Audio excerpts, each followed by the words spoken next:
سرخط مهمترین خبرها: منبع: لایحه قانون عفو تهیه شده است. یک نماینده سازمان گروه 24 از فشار مقامات شکایت دارد و انتظار مردم تاجیکستان از پیام پرزیدنت.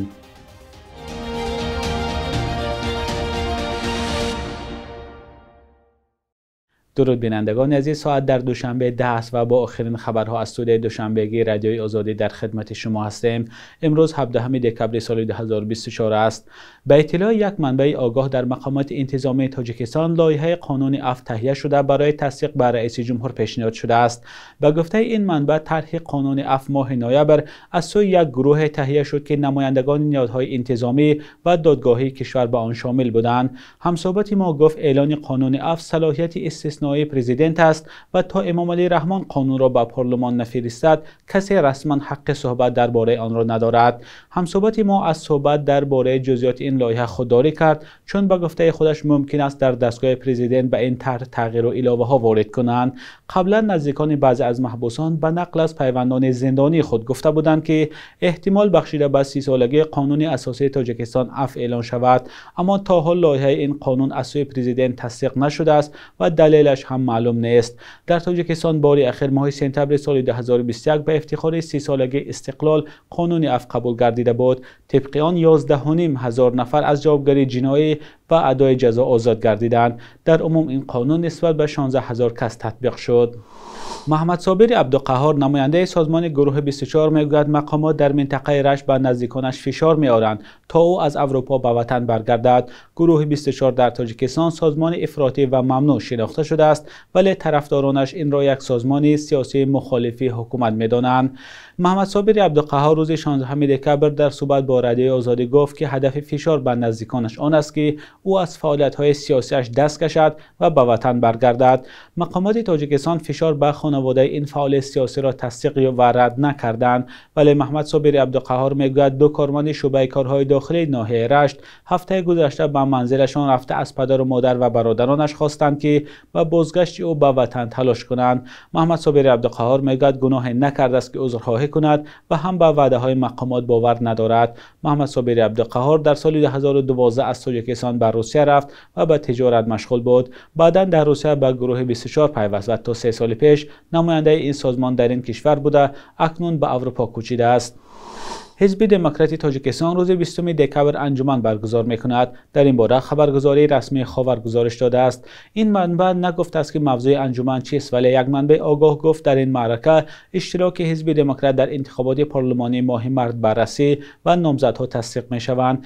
قرار است انجمن حزب دموکرات در تالار قصر تنیس برگزار شود. حزب دموکراتی تاجیکستان امسال شاهد تغییرات جدی بود. در اول ماه می امسال گروهی که خود را عضو حزب دموکرات می‌دانستند در جلسه رهبری آن سید جعفر عثمانزاده را برکنار و به جایش شهبازی ابرار، روزنامه‌نگار و مالک چند رسانه چاپی را رهبر انتخاب کردند. سید جعفر عثمانزاده تا زمان بازداشت شدنش این انجمن و ریاست نوی حزب را غیر قانونی می‌دانست. انتخابات پارلمانی در تاجیکستان دوم مارس سال آینده برگزار می‌شود. از 7 حزب رسمی در کشور تا حال یگان حزب نامزدها و برنامه خود را اعلان نکرده است. همچنان که دیروز خبر داده بودیم، روز 28 دکبر پرزیدنت امام علی رحمان پیام سالانه خود را به پارلمان ارائه می‌کند.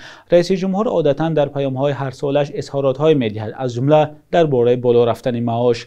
همکاران ما عبدالغنی عبدالوهاب و شهلای عبدالله از ساکنان در خیابان‌های دوشنبه پرسیدند که امسال از پیام پرزیدنت چه انتظاری دارند. پاسخ ساکنان را همراه ببینیم.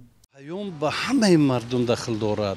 همه منتظر آن هستند که سرور دولت در پیامش برای بهبودی خلق، برای کارهای داخلی و بیرونی دولت چگونه چاره‌بینی ها را به نقشه میگیرند و آیا اجرا شدن آنها برای خلق فایده دارد. به همین امید و آرزو همه ساله مردم انتظار پیام سرور دولت هستند. در پیام خود بسیارتر درباره کودکان بی‌پرستار، اوایل‌هایی که خیلی کمبغل هستند، به آنها زیادتر اهمیت داده، به آنها بسیارتر کمک دولت رسیده است. به فکرم همین بهتر میشد. درباره سوئد اگر گپ زنه حق گپ میزنه. باید باشه سوئد. سوئد باید باشه، زمستون شده است. سوئد همیشه باید مودا باشه. اساسا خیلی باید بسیارتر استقلالیت انرژتیکی بلند برداشته شود با همین درجه معرفت ناکی تندرستی باز آموزی ها بسیار شود چقدر که مثلا و چقدر زمان پیشروی هست دعوتی ما هم احسمی عقب نمانده پیشروی شده است تمام وقت از همه مهم این بلند برداشتن آبروی نفوذ آموزگار است زیرا آموزگار خود جناب عالی بگوید که کسی آموزگار را احترام میکند و ملت را احترام میکند این بیهوده نیست برای همین خواهش داشتم و آرزو داشتم از نام کلی آموزگاران تاجیکستان که همه ساله نسبت آموزگار دقت مخصوصی داده می شود این دفعه باز امیدهای زیادی آموزگاران را جناب عالی با نیتهای نیکش با سخنهای خوبش جامعه عمل پوشاند امسال با فکر ما که جناب باز در پیامش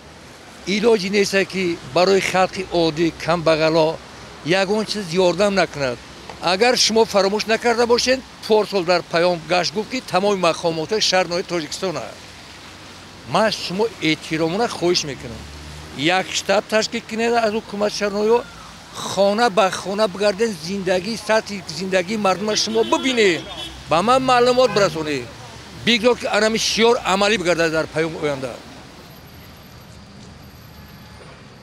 بینندگان عزیز اگر شما هم در این باره نظری دارید می توانید در زیر برنامه نویسید.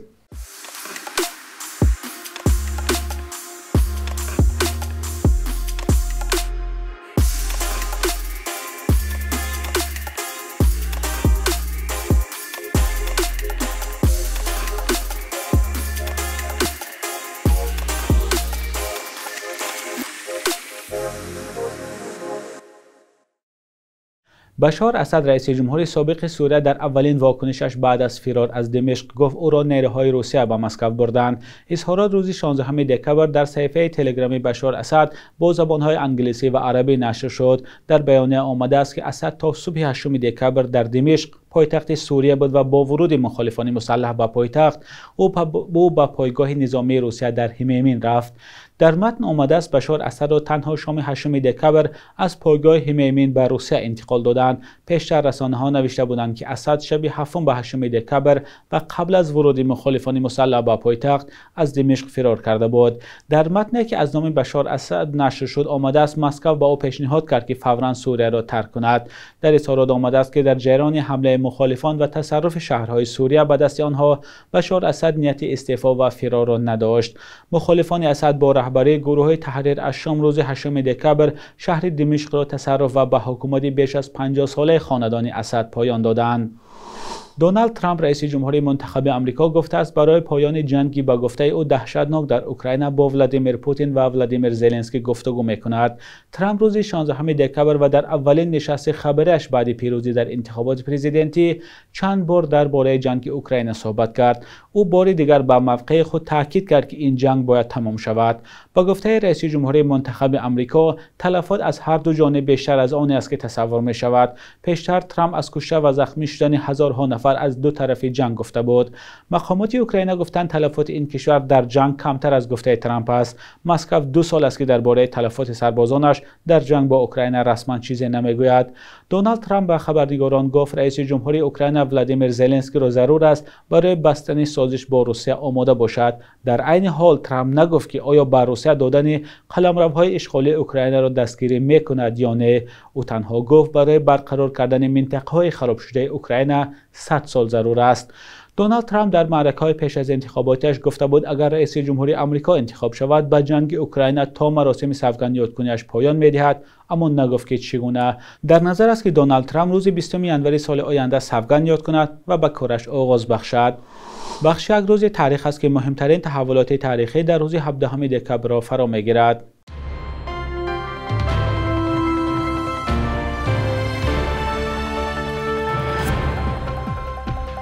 17 دکبر سال 2018 وزارت عدلیه روسیه جنبش مهاجران کوری تاجیک را رسما ثبت نام کرد و این دومین سازمان جمعیتی شد که گفت از حقوق مهاجران حمایت میکند. مؤسس این سازمان کرامت الله شریپوف گفت مقام رسمی این سازمان برایش در ایجاد ارتباط و همکاری با مقامات روسیه و سازمان‌های دیگر جمعیتی تاجیکان روسیه شرایط فراهم میکند. بعد درگذشت فاجعه بار کرامت شریپوف اخیراً پسر او گفته است که کاری پدر را ادامه می‌دهد. 17 دکبر سال 1947 گل رخسار صفیه یک شاعر تاجیک تولد شده است که به خصوص شعر زنانه را به اوج اعلا برآورد. مؤلف مجموعه شعرهای خانه پدر، شبدره و افسانه کوهی، دنیای دل و دیگران بوده. با موقع بسیار فعال شهروندیش معروف است. از گفتن حقیقت و انتقاد آشکارای مقامات نمی‌هراسد و پیوسته در پی ایجاد است. 17 دکبر سال 1957 آوازخوان خوش‌صدا خرما شیرین و تولد شده است. او همگی 41 سال عمر دید ولی یکی از ستاره‌های تابانی انسامبل آوازدار گلشن بود که ترانه‌های استرادی تاجیکی اجرا می‌کرد. تا امروز ترانه‌های من و دریا، کپکی دری، کفترکی من و دیگرها از محبوب‌ترین سرودهای خرما شیرین و میباشند. صبح امروز در بانک تجارتی تاجیکستان 1000 روبل روسی تا 107 سامان ارزش دارد. 100 دلار آمریکایی باشد به 1085 سامان برابر است. قرب رسمی بانک ملی تاجیکستان برای امروز چنین تعیین شده است.